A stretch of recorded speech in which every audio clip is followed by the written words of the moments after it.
अमरावतीतल्या पंचवटी कॉलनीत एका घरी चोरी करणाऱ्या 2 चोरट्यांना पोलिसांनी अटक केली आहे। त्यांच्याजवळून चोरीचा मुद्देमाल जप्त करण्यात आला आहे। गाडगेनगर पोलीस ठाणे हद्दीत येणाऱ्या पंचवटी कॉलनीतील एका बंद घरात चोरट्यांनी चोरी केली होती।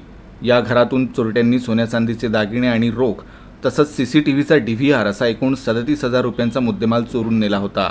मात्र पोलिसांनी लगेच तपास करत गुप्त माहितीच्या आधारे मेहबूब खान उर्फ समीउल्ला खान, मोहम्मद शोएब उर्फ मोहम्मद शाबीर यांना अटक केली। त्यांच्याजवळून 12 गुन्ह्यांची कबुली मिळाली आहे, तर 7,25,000 रुपयांचा चोरीचा मुद्देमालही त्यांच्याकडून जप्त करण्यात आला आहे।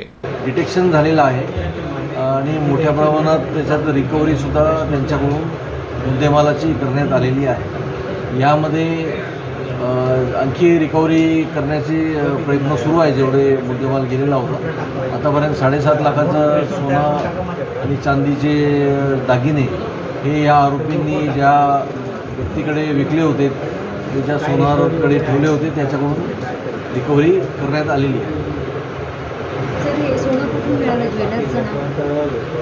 ते आता आरोपीच्या रिकव्हरीमध्ये डिटेल्स तुम्हाला मिळतील।